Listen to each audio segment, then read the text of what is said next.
Ladies and gentlemen, I know what you're thinking. For so long, I've heard the echoes from the mountaintops. More David Solomon! Well, we're back, ladies and gentlemen. We are back, and we have the one and only David Solomon here. So to all the mystical seekers of knowledge, please join me in extending this warm welcome. As the Director of Undergraduate Research and Creative Activity at the Office of Research and Creative Activity, the Center for Sustainability in Education. No, and not me. I'm not the Center for Sustainability. I'm going to kick it over to you, David. I think that you can do it much better than I can. Well, thanks for having me back. Good to see you again. I'm at Christopher Newport University in Newport News, Virginia, where I do direct the Office of Student Research and Creative Activity. And I've been teaching. I'm a professor of medieval English literature, religion, for several decades now. And still teach courses here on an honors program and a museum studies program, and written a bunch of books. Most recent book is on the 7 Deadly Sins, which George has been kind enough to talk to me about, and started.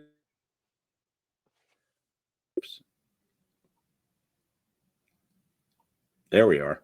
You're back.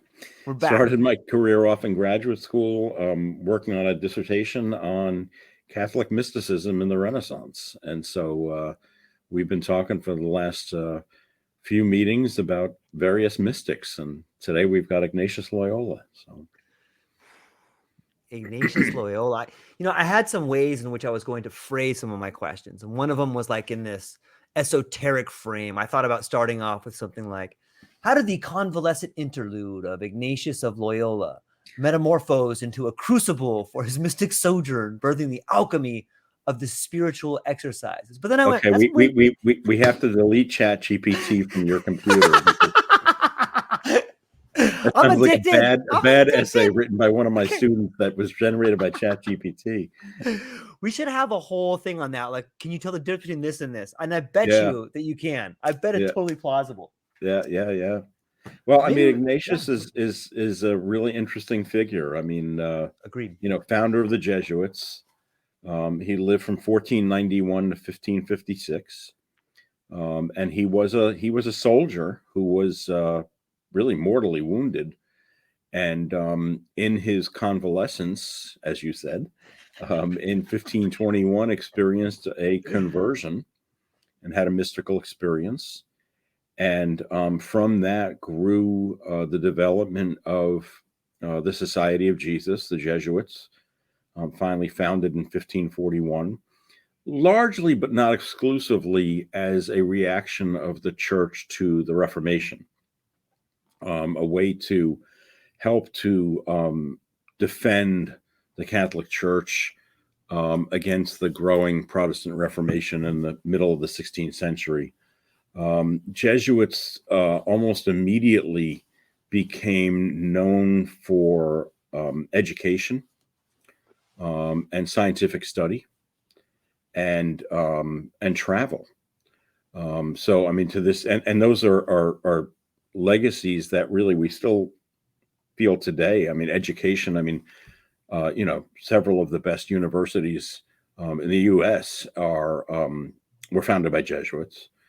Fordham University, which is where I started as an undergraduate with the Jesuits, and Creighton and Omaha. I mean, there's a bunch, Gonzaga, good Jesuit institutions that are grounded in not just a Catholic belief, but a real serious devotion to the pursuit of knowledge through study and research. And science.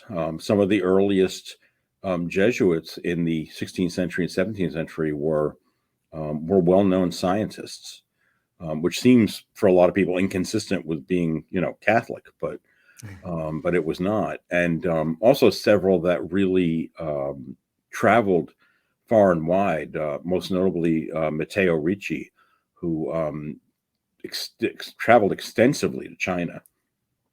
In order to proselytize and certainly to try to convert people, but also in the process integrating a lot of different ideas from different traditions when you're exposed to them and exposed to those cultures. So Ignatius writes a book called The Spiritual Exercises almost immediately after his conversion in the first couple of years, which has become the handbook, if you will, for a kind of Ignatian spirituality. It's I mean, one of the things that I was attracted to, and my very first publication back in graduate school was actually an essay on Ignatian spirituality and Jung's active imagination, because there's a great deal in Ignatian mysticism about imaging and imagining. That word comes up repeatedly in the text.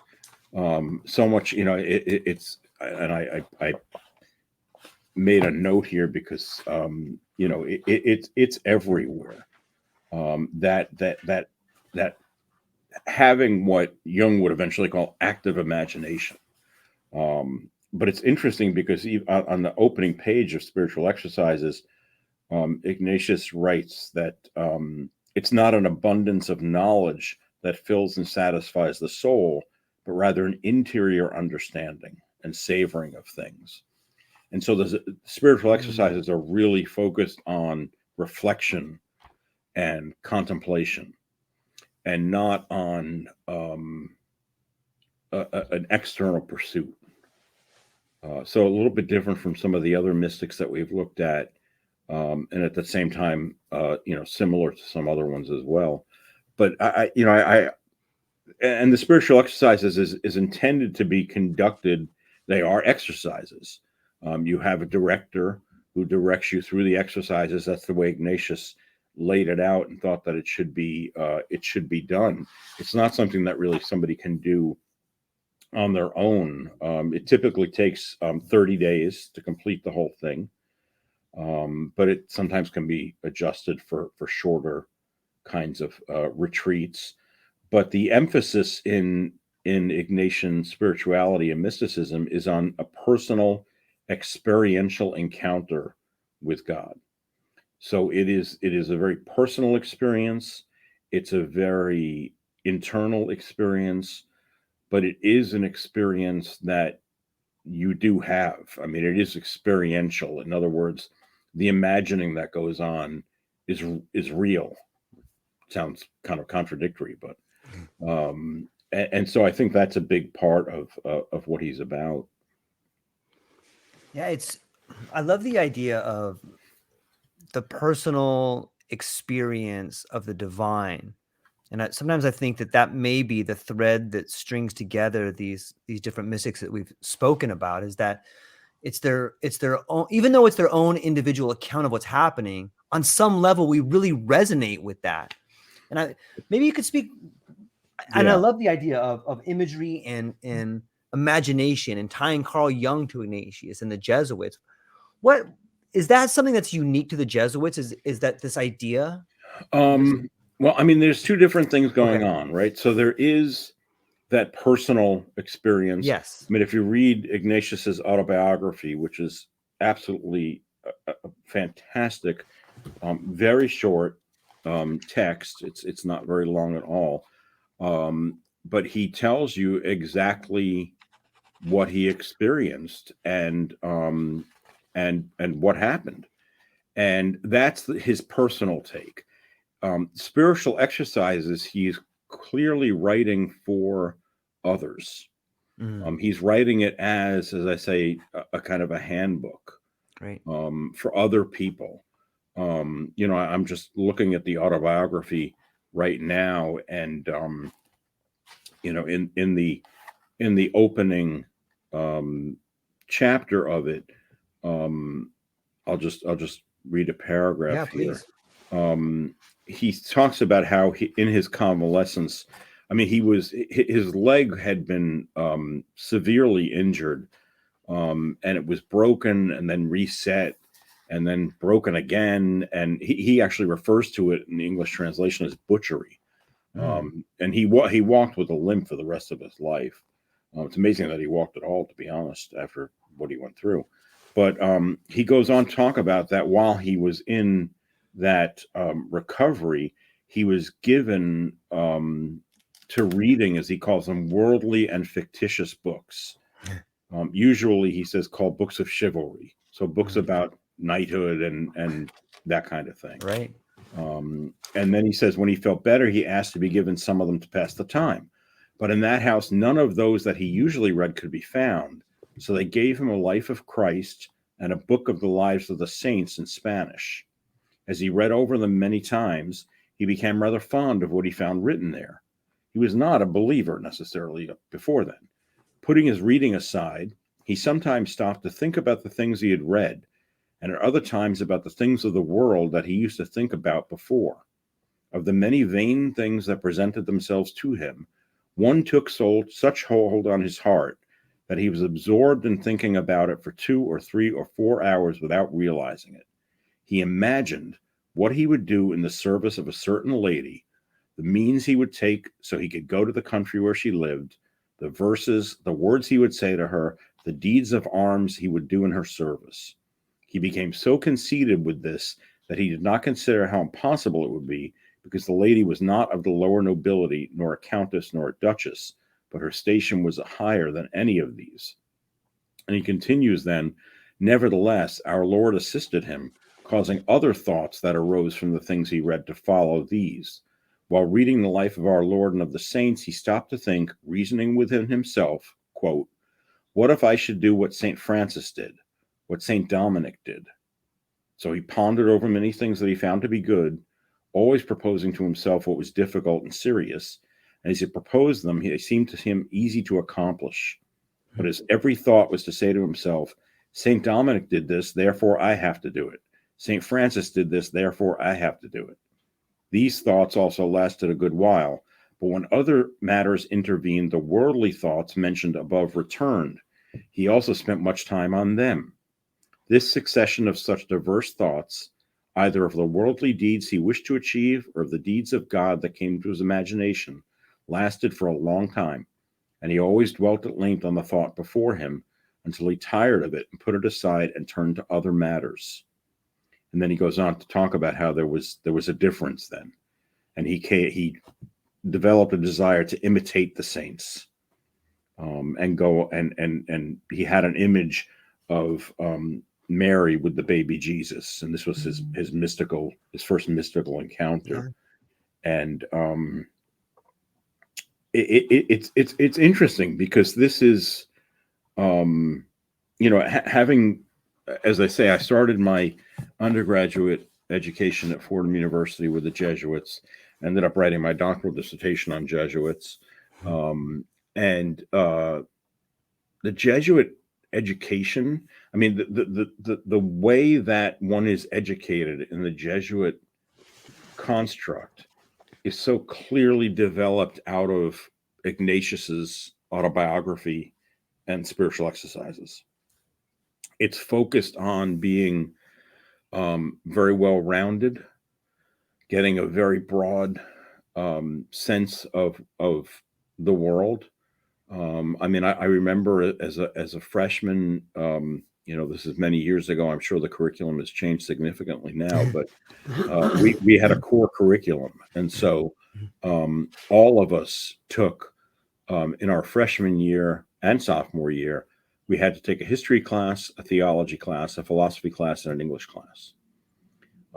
Freshman year and sophomore year, you had to have one of each of those. And I have to say, I mean, those are not necessarily all classes I would have taken of my own volition. And the theology class, I mean, I remember taking the theology class freshman year, and I was completely lost because here I was a Bronx Jew at a Catholic institution. I think I was the only Jew in the class.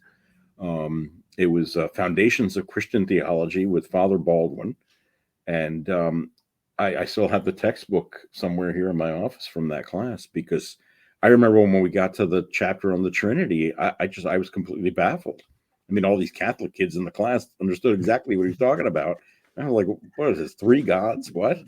I knew nothing about Catholicism, but I think that grounding it comes right out of Ignatius's own experience, I think, of really reading and thinking and reflecting. I love the language and the idea of worldly thoughts pulling you back from the ideas of Satan, like that. It speaks to me, and I'm sure you and so many other people listening, is that often we find ourselves in this. Maybe it's our own world of mysticism, or it's our own ideas, or our own divinity, or whatever connection we have, and then we're pulled screeching back by the worldly thoughts.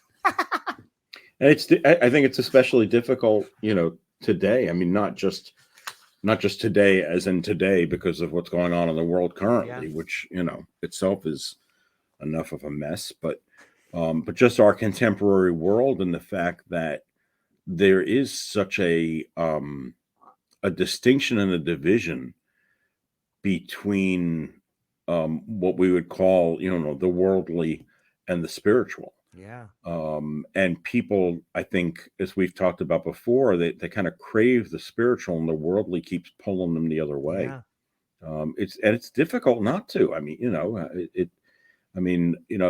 one of the great ironies of the 21st century is all these meditation apps on your phone, right? I mean, it just seems completely counterintuitive that I got to use my phone in order to meditate, when that's the thing that's getting in the way to begin with.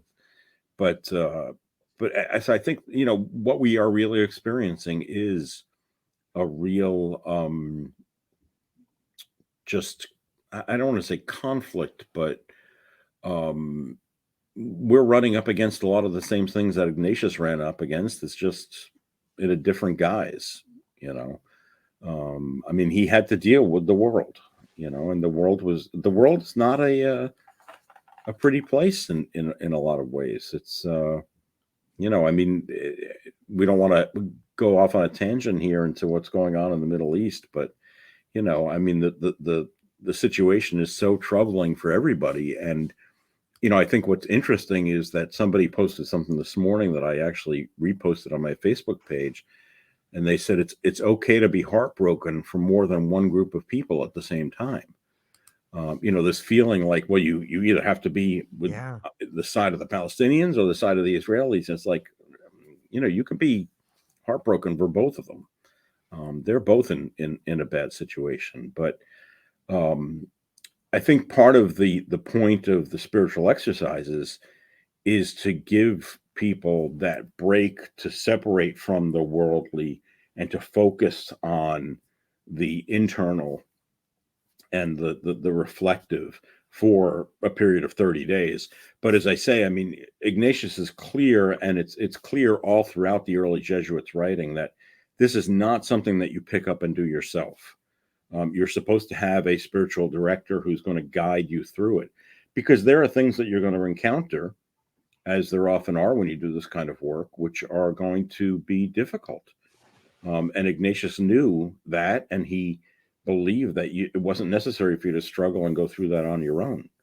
So in a way, it's a precursor of the whole modern idea of cognitive behavioral therapy, right?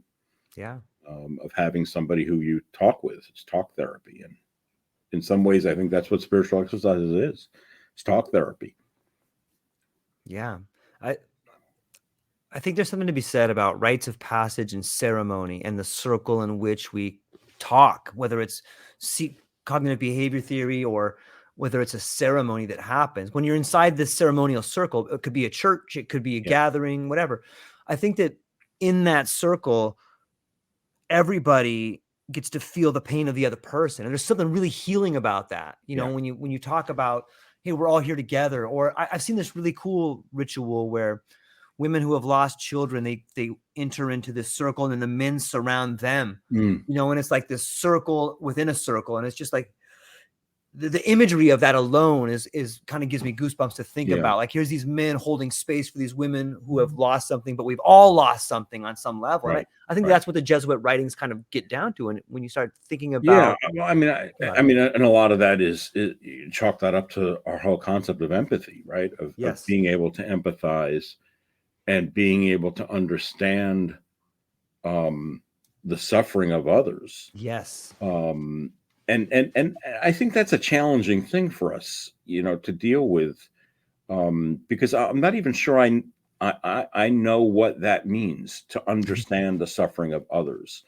I mean, I can, I mean, it's the difference between sympathy and empathy, right? Mm, Sympathy, I'm sorry for what you're going through. Empathy, I know what you're going through. I've been that's a there. tough one. I understand it in a different way. And I mean, I can't empathize with people who are, whose homes are being bombed. I've never been in that situation. But I can understand suffering. Yes. And I guess that's something that a lot of people have to work out. I mean, I'm just looking out my window here. It's over now. We had a group of students outside, who for the last hour and a half have been, quote unquote, protesting on the steps of our administration building. It was a pro-Palestinian rally. And I'm just sitting here thinking, do they really know and understand what's going on? Do they get it? Because a lot, and I don't mean to just be dismissive, but Sure. a lot of students at that age, they don't. They're learning. Um, I had a whole discussion with my class several weeks ago, because I'm teaching the Bible this semester, and the attacks happened the week, ironically, that we were just about to discuss Wow. First and Second Samuel. So Wow. discuss kings and the development in that whole region. And so we came into class, and I said, we can't ignore this. I said, our area is suddenly hot. And so one of the things that I did with my class was I brought up Google Earth, Mm. and I showed them the region on Google Earth, and I was able to zoom into Gaza. And it's one thing to hear that it's one of the most populated places on the planet. It's another thing to see it on Google Earth, to zoom in at a street level and see how close everything is. It makes it much more real. Wow. It also helped because, quite honestly, Newport News, where I live, is a peninsula in Virginia, and Newport News is just about the same size as the Gaza Strip. It's 25 miles long and 8 miles wide at its widest spot. And so all of that just made it real for them. They asked a lot of questions, which was great.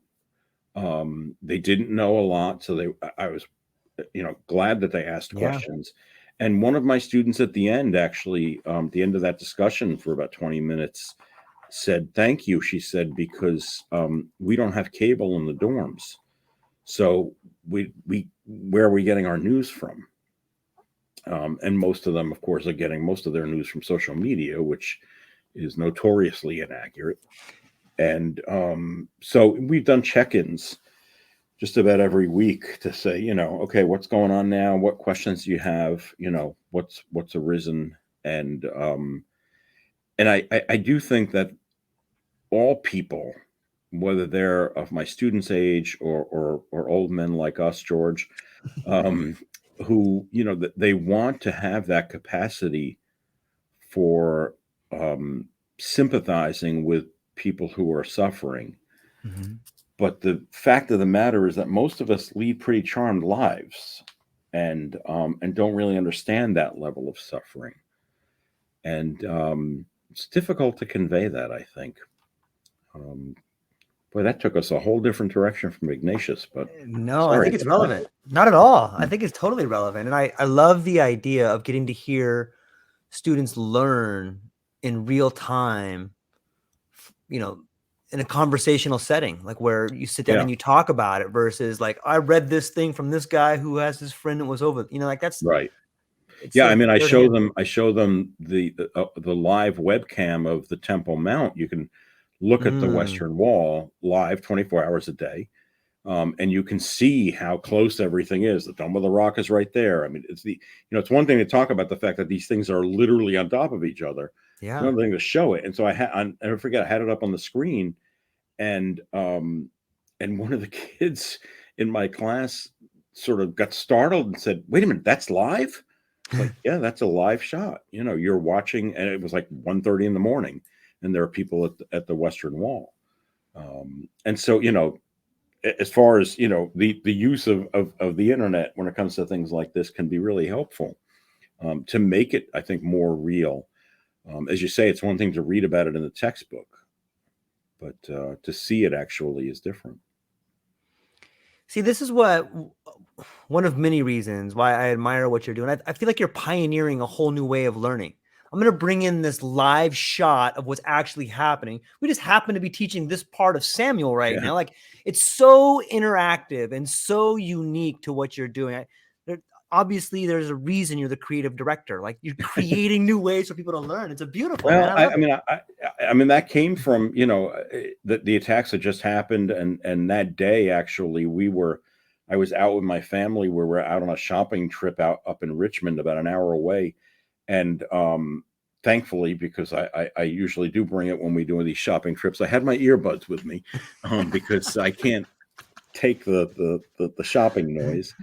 And so I had the CNN simulcast on the whole day. I was listening to the whole thing.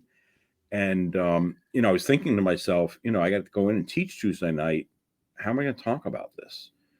And it occurred to me, I think the next day I was sitting at home that,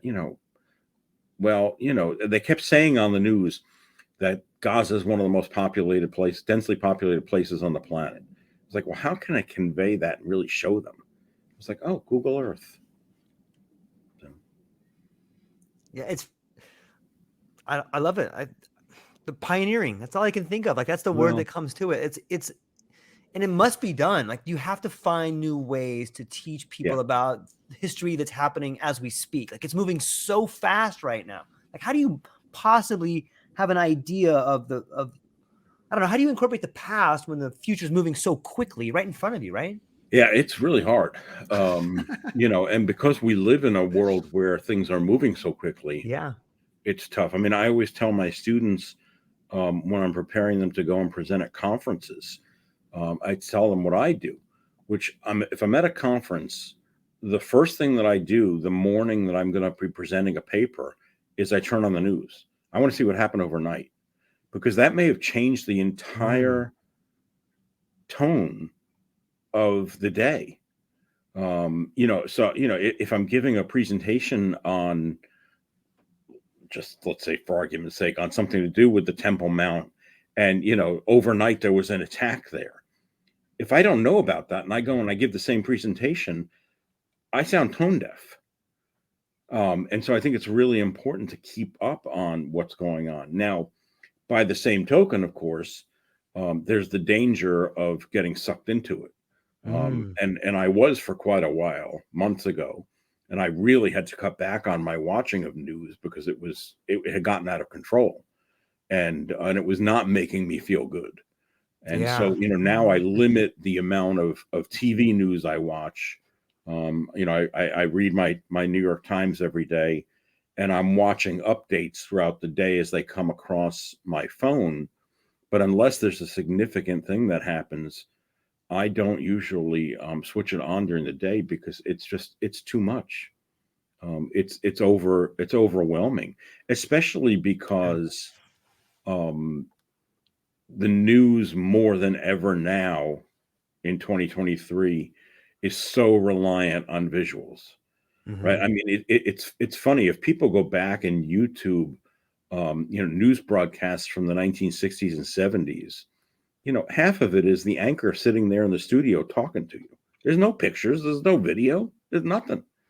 And now, everything is reliant on this embedded on the scene video, which on the one hand is fantastic, but on the other hand, I think it also is having a negative effect on some people, because you and I remember the first Gulf War and watching that develop live on CNN, and we were just absolutely astonished. It was like, oh my God, this is what's happening, and we're watching it live.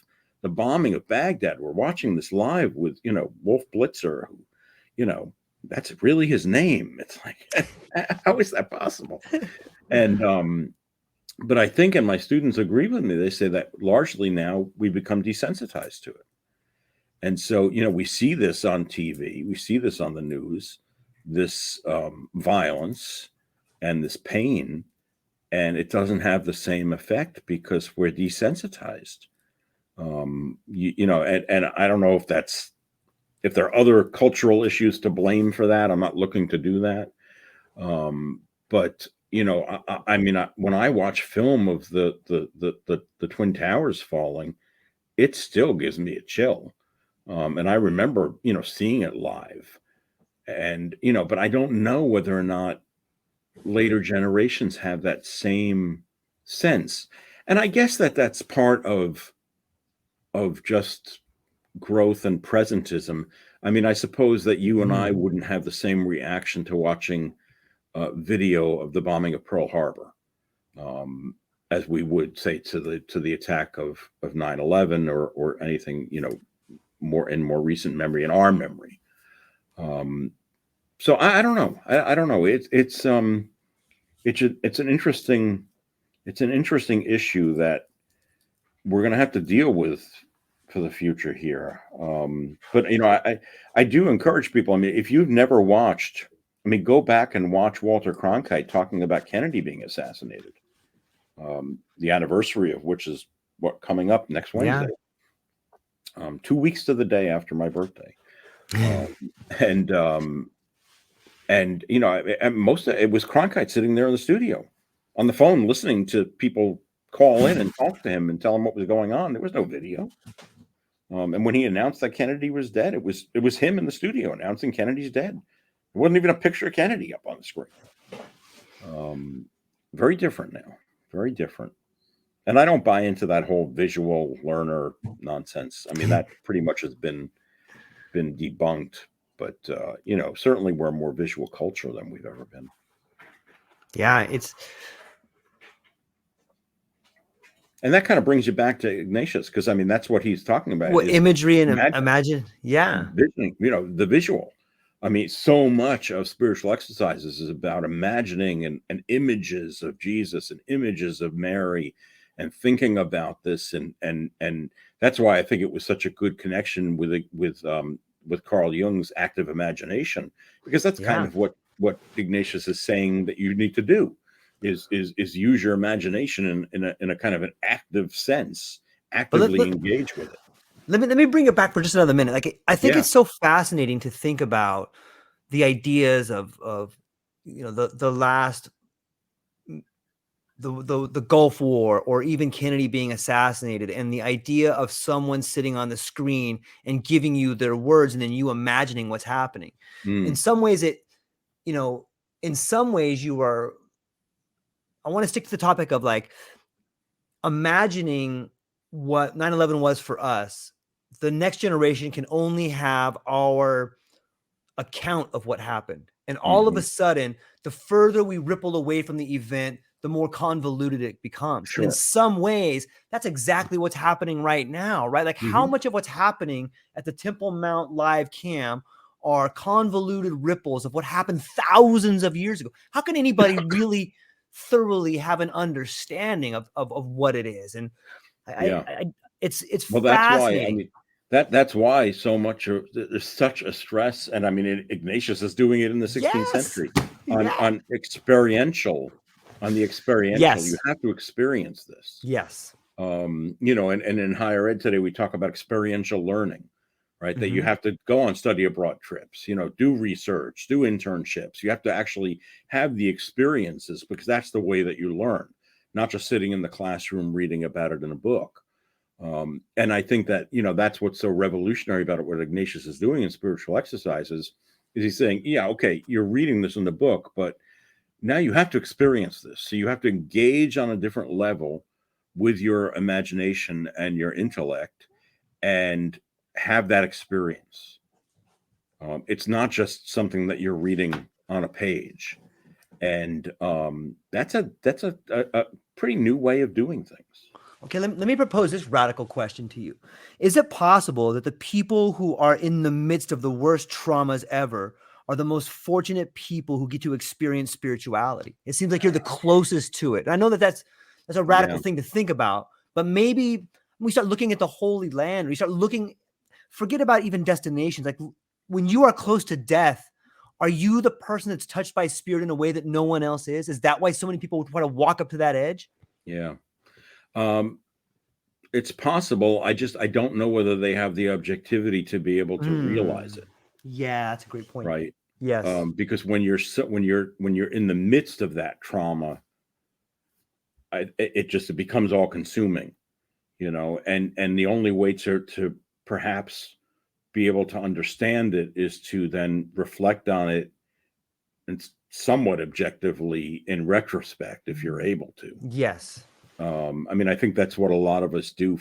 For example, with, if we were affected traumatically by what happened on 9/11 for whatever reason, in the midst of it, in the moment, we didn't understand that. But then looking back at it, we realized, that's what PTSD is all about, right? Post-traumatic stress, that you realize that, oh my God, that was incredibly traumatic. And, it happened in the past, but there's still a lingering effect from it, Right. No that now integration. I can start to try to, unpack, which I couldn't do when I was in the midst of it. Yeah. And I think that that's what so many of these mystics help me seeing, is that there's a way to integrate. Like, here's people from hundreds of years ago that had ways of integration that, are still cutting edge today. If you really read them, they're pretty cutting edge, right? To think about. Yeah. And still being, actively More relevant than used. ever. So, and probably more important than ever, given the way the world is right now, right? Yes. My gosh, the number of meditation groups online, never mind online, but even just locally, Yep. in your local neighborhood, that there are all sorts of groups like that are engaged in that kind of introspection. Take a moment, right? The Jewish Community Center here had started a meditation group. Ironically, it was just a couple of weeks before the attacks in September, and I went to the first meeting. It was going to be a monthly meeting, and the second meeting was supposed to have occurred the night we ended up having a rally after the attacks, so they postponed it. But I think meditation is probably more important now than ever. And using that word in a very broad sense, right? Yeah. I think that's what we're asking our leaders to do, right? Stop and reflect and think before you act. And we don't do that enough, just as human beings anymore. There's too much reaction to things, and not enough, let me think about this first, right? Yeah. There are things, I think there are apps that you can actually get that will delay the sending of an Yes. email, right? So when it won't send it out immediately, because 10 minutes later you realize, oh, I shouldn't have said that, so I want to go back and fix it. But if you click send, you're screwed. So there's too much reactive. And that's the discussion that's going on at the moment in Israel, right? Is that Netanyahu is reacting to what happened on October 7th, and and in one sense you say, well, you can't blame them, but I think what's being asked is that they stop for a second and just and think a little bit. Because it was interesting, Netanyahu, even when it was asked that they stop, that they not have a ceasefire, but I forget the way that they were referring to it. Right. He even brought up 9/11, and he said the United States reacted almost immediately to 9/11, and you can't expect that we're not going to do the same. But wow, too many of our leaders, they don't reflect. two wrongs don't make a right. No, no, they don't. And as I said earlier, it's okay to feel pain for two different groups of people. Personally, I feel pain for both. Yeah. The Palestinians are going through hell, and the Israelis are as well. It is not a good situation on either side. And in discussing this a few weeks ago with a group that I was at, a local group here in town, it was sort of agreed that, well, the only solution here to this problem is the two-state solution. And it's like, well, yeah, but we've been saying that for years, and the current state of things, any solution is out the window. It's not going to happen right now. But we can only hope that eventually cooler heads, I guess, will prevail, and that people will the suffering on both sides will ease up. We can hope that. We can, and I mean, the of course the pessimist in me says, I don't see it happening anytime soon, and I don't see it happening anytime soon. I mean, part of the problem for the Palestinians is they have nowhere to go. Israel is committed to eliminating Hamas, and it's difficult to do that without having Palestinian casualties, as we've seen. And yes, they told them move to the south. That didn't really work. But they're stuck. They're in a strip of land that's 25 miles long and 8 miles wide. They can't get out. The border into Israel, of course, is closed. The Egyptian border at Rafah, they will not take Palestinians. And so what are they supposed to do? I don't know what the answer to that question is, and it reminds me of back after 9/11. I was living in South Dakota at the time, and a colleague of mine who is a Muslim political scientist, he and I think I've told you, we did this sort of dog and pony show. We went around the state for South Dakota Public Radio giving a talk on what the basic issues were, because all of a sudden everyone was interested in the history of it all. And so I became the expert on Judaism. He became the expert on Islam, even though neither one of us have either of those fields as our expertise. It was kind of funny, but people wanted to understand what the nature of it was. And, a lot of the conflict in the region has very, very little to do with religion. It's not about that. It's about land.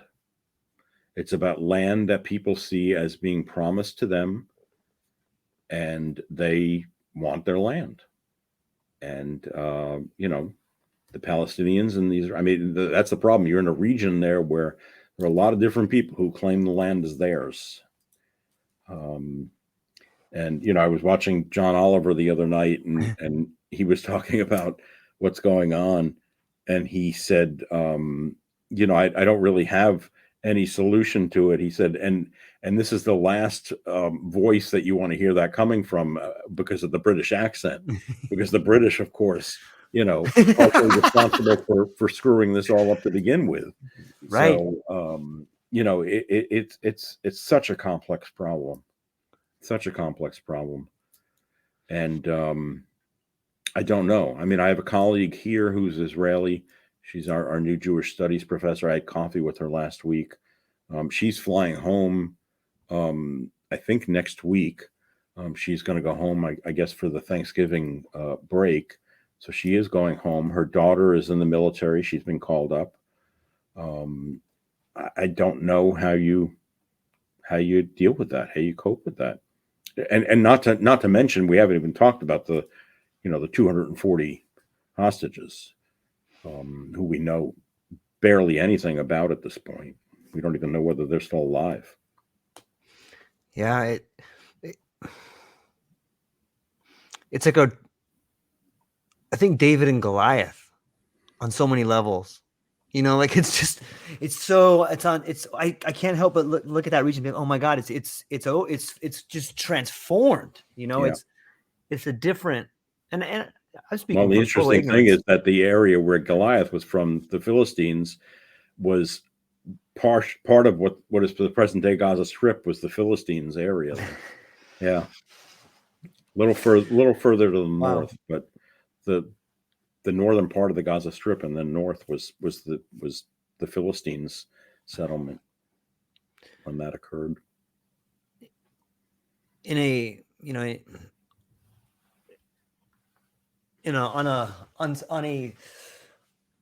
on a level of extreme possibility and positivity, might this be the very thing that a new biblical moment can come from? Like this moment of peace. Like, could this not be a point in time where things change forever? Where instead of looking at these old problems of the past and a land that was promised to us, perhaps this is a flexion point where we're looking in a mirror. This is the mirror image. This group is the mirror image of this group. It's one. We're all one right here. Like, I can see on some level some sort of spiritual being emerging from the ashes of this incredible travesty that's happened here. And there's so many scriptures that talk about that happening. Like maybe there is a moment of peace that is among us that we can't quite see yet. Is that too positive to think about?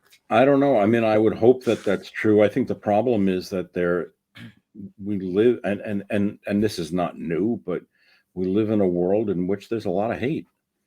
And a lot of divisiveness, as you and I were talking about before we went on air, and a lot of groups that are highly polarized.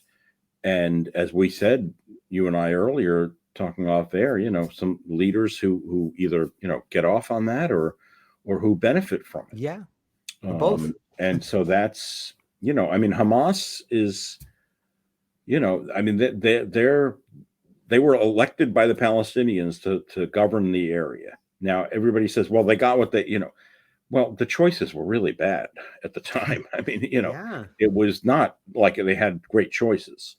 And but Hamas has had as its chief tenet to kill Jews and the destruction of Israel. That is what they're set on doing. And so, on the other side, then the Israelis say, well, how are we going to negotiate peace with them? They don't want peace. There is no solution there. And so, I part of it is is the elimination, and that word sounds too harsh, but somehow to quell the extreme hate that some people have for other people. It's I've never understood what drove that. That level of hate. I mean, it was funny because that first week when I was talking with my students right after the attacks, and I mentioned, they said, well, who is Hamas? And I said, well, and I explained who they were, and I said, and their chief aim is the destruction of Israel. And one of my students said, so why does everybody hate Israel? And I said, well, if you got 6 months, I mean, there's a long history there. And so, I think a lot of it is almost hereditary. Yeah. Right. Yeah. But there's something to be said about, maybe I don't thoroughly understand hate, but it seems to me if you watched your parents murdered as a child, that there's no way to incorporate that into the rest of your life, and that manifests itself as hatred for generations to come. And that's on both sides. Yeah. No, how can there not be? I think you're right. Makes me want to cry. And I think that people who are able to reconcile themselves with that kind of trauma are incredible people. I don't know that I could do it. I mean, it's incredibly admirable, but I also think it's fairly rare. I mean, it's the Hatfields and the McCoys, right? That's really what it is, right? I mean, you got the two sides who are fighting against each other, and at some point, it almost seemed as if they were fighting against each other because that was just in their genes, and it was just like, we don't even know what we're fighting about. Romeo and Juliet. Montague's the Capulets. Back to you, Shakespeare. Such a the dark humor. Yeah. I don't. on some level, I can't help but think that there is a heart of gold about to emerge from this area, whether it's through literature or whether it's through children being born, seeing this, sometimes being exposed to elements that you should never be exposed to gives you a rare glimpse into the world in which no one else can see. And it's those are the visionaries, those are the mystics, those are the people that have the ability to guide us out of the dark times, and often they're born into the darkest times. Yeah. I mean, it makes me think about the young girl in Afghanistan who her name escapes me now, the one who was attacked on the bus, who became such a celebrity. Ariana, No. Oh, somebody listening, Yep. help us. I know. Malala. There you go. Thank you. Malala, who became a Pakistani activist after being attacked just for who she was. And I think that there are situations like that, and maybe that's what's ultimately going to save us. I don't know. It's difficult, and that's why the rallies. Yeah, I get the rallies. The rallies also sometimes disturb me because they seem to, in some instances, they seem to be simplistic. of course. It's like, it's not that easy, ceasefire now. Sure, great. How are we going to do that? The Israelis say they're not going to do it. They want the hostages back. The Hamas says that they're not giving the hostages back until there's a ceasefire. So there we are, catch-22, right? So the people who rally for that, I mean, I understand the need to voice your thoughts, but I'm not sure how helpful that is. I mean, there was a rally last night in D.C. that apparently became rather violent at the Senate office building. And that was a ceasefire now rally. I believe it was a pro-Palestinian rally. And then, earlier in the week, there was a huge rally for Israel on the Mall that was planned. That was on Tuesday, I believe. And the security in D.C. was unbelievable. And a colleague of mine who is a Twitter addict, or I should say, the platform formerly known as Twitter, or whatever the hell we're calling it these days. She came up to see me at one point during the day, and I said, "So what have you heard?" I said, "I'm not turning CNN on. I don't want to see what's happening." And luckily it ended up being a fairly peaceful day. But those kinds of things are just incendiary.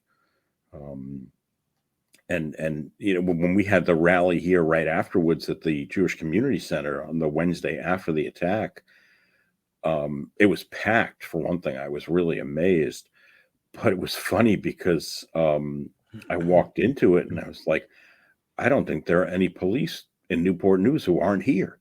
Who's policing the streets? Because it seemed like every Newport News cop was at the rally, policing in the parking lot, and they were there for protection, which we all thanked them for it too. I mean, for doing that. But it's just sad that that's what has to happen now. In order for there to be a discussion. Well, I mean, at the risk of sounding like Rodney King, why can't we all just get along, right? I mean, it's a pretty simplistic statement, but you got to wonder, why can't we? There's no money in it. There's no money in getting along. There's no money in peace. Part of it, yeah. Damn money and the capitalism, yeah. Everything driven by the buck. Yeah. I mean, I was listening to CNN this morning in my car, and on the way into campus, and they were talking about the visit yesterday of the Chinese President Xi to meet with Biden in San Francisco. And then I guess there was a big dinner last night that was, I don't know who sponsored it, but it was not a government thing. for the Chinese president, and all of the big guns were there. Elon Musk, the president of FedEx. I mean, all of these. It's just it's a damn money. On a related side note, what I find fascinating about these big dinners is always like the little jabs they do. Like I remember when Putin went over to see President Xi, he brought him like a big pot of honey because President Xi hates to be called Winnie the Pooh. So he brought like a big thing of honey. Yeah. But then, I saw when this was a while back when Minister Shinzo Abe, I don't know if I'm pronouncing that accurately. Abe. Yep. When he went to Israel, they served him his soup in a shoe. You start thinking about like the implications of that. Like that's funny, but like, whoa, there's so much in there. Like, wow, what a statement this is. Like there's so much that happens. And I guess that this brings us back to imagery and imagination and conveying what is really happening and meaning. And that's something too. If we bring it back to the ordeal by labyrinth, or we bring it back to the idea of Ignatius and the Jesuits is imagery and imagination and meaning. Like I think there's a lot of meaning that we may not be getting in today's world. What do you think? Yeah, well, I think it's an inability for us to accurately and intelligently interpret symbolism. Yeah. It's funny because I was just this morning teaching a class to our Lifelong Learning Society, which is mostly retirees, and just finished a 5-week bit with them on the Bible. They wanted to do something on the Bible, and so today we talked about the Book of Revelation. And I mean, the symbolism is just all over the place, and it can be just about anything you want it to be. And so, the last slide I put up was a picture of Sigmund Freud, and it said sometimes a cigar is just a cigar. But our real inability to understand the power of symbols, and what they mean, and both in a good way and a bad way, right? And it was funny because at the end of the class, they want me to teach another class in the spring, and I said, well, what do you want? What would you like? And somebody said, how about a class on the Book of Revelation? I said, hell no, I am not doing that. Hell no, absolutely not. That is not happening. Because I mean, you can read that book any way you want. Yeah. I mean, the 666 with the Antichrist, and I was saying that, for many years, people said, oh, that was Hitler, right? I mean, when I was in college, it was Ronald Reagan was the Antichrist, because Ronald Wilson Reagan was 6 letters, 6 letters, 6 letters, 666. Someone had come up with that. So, but as Freud says, sometimes a cigar is just a cigar. It's just, you can't go nuts. You can. That's a problem. Yeah. People want to restrict you. Stop going crazy. You can't help it. Yeah. Oh, it's absolutely true. It's fascinating to think about. I mean, in some ways, I think that's what's going on in the world today is people are trying to fight for the meaning of symbols. Look at the dome of like, what does it mean? What does this religious figure mean? What does this text mean? We're fighting about meaning. The song remains the same. And a lot of that is linked to misunderstanding history, right? Agreed. And if we better understood the history, we'd better understand the meaning of these symbols that have persisted. One of my students last week, we were looking at a model of the Second Temple, and the steps up into the temple, it was supposed to be 7 and then 8 steps. And she said, why is it 15 steps? Well, it's 15 steps, supposedly, one interpretation, because of the 15 songs of ascent in the book of Psalms. Each step was supposed to be, you're supposed to recite a different one of those Psalms. Now, that's one interpretation of it. I don't know if that's accurate, but, historically, it's interesting to look at and to think about, what's the historical significance of all of this. The season coming up of Christmas, I love to talk about this with students because, none of this is biblical. None of this is even historical. I mean, Jesus was not born in December. It's just kind of funny to look back at it and to understand the way that transformed then, and to talk about how, well, it was an attempt to take the pagan calendar and kind of mush it up with this new religion and not have people just react against it. So, December 25th, the Feast of Saturnalia, the Feast of Saturn, becomes Christmas, right? And a lot of the traditions that go along with that. I had a laugh the other day. Somebody sent me a cartoon about it was about Thanksgiving, and it was a bunch of turkeys talking to each other, and they were just horrified. One of them saying, and let's not even talk about what they're going to shove up your butt. And it just made me think of, a bunch of evergreen trees out in the woods saying, and then they're going to tear us down and drag us in their living room. It's like, what the hell is this? It's fun. Why is December even the 12th month? October is 10. Like, what is like? Yeah, there's another problem. The mess with the Julian calendar, right? Yeah. It is interesting. Yeah, I mean, supposedly Jesus was born in March. At least that's the current wisdom was that he was born in March. But it's interesting though. It is. It is. Yeah, taxes. I think it comes down to taxes, right?